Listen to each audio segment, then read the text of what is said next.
this video nga pala, magluluto tayo ng kutserong manok. Ayan. Yummy.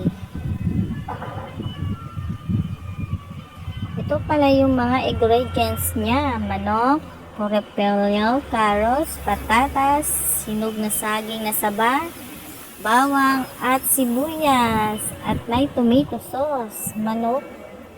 Nilagyan natin ng asin at paminta. At inikos-mikos natin yan. Mikos-mikos lang. Kawali, pinainit. Lagyan ng mantika.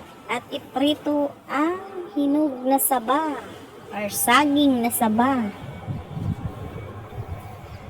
Ayan. Iparikwa natin yan. Yan o. Medyo nasunog yung iba kasi naman ang lakas ng apoy. Sa kahoy pala ako nagluto dyan. At ayan, tanggalin na natin yung saging. At ilagay natin ang manok. Parang i-golden brown lang natin yung manok dyan. Para madali nang maluto. Mamaya. Ayan, golden brown talaga. Ang sa akin dyan na nalaw-to, hindi golden. Puti lang siya. Parang wala nang kulay. At ayan, hindi na hinugasan yung kawali. Nilagyan ng mantika. Ilagay ang sibuyas at bawang. Haluin natin. At ilagay na ang manok. At lagyan natin ng kunting patis. Ayan. At lagyan natin ng seasoning. Magic syrup. Para sumarap ang luto. Haluin. At ayan, nalagay na pala yung carrots.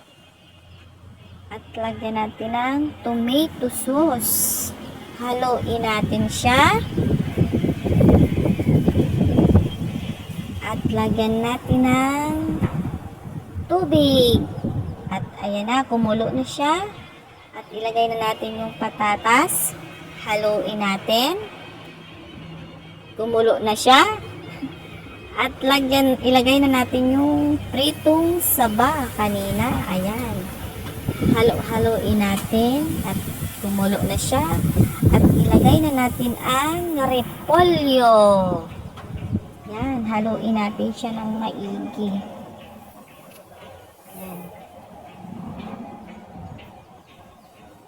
Ayan siya. At ayan na siya. Nag-add pala ako ng kunting asukal dyan. Kasi medyo maasim-asim siya.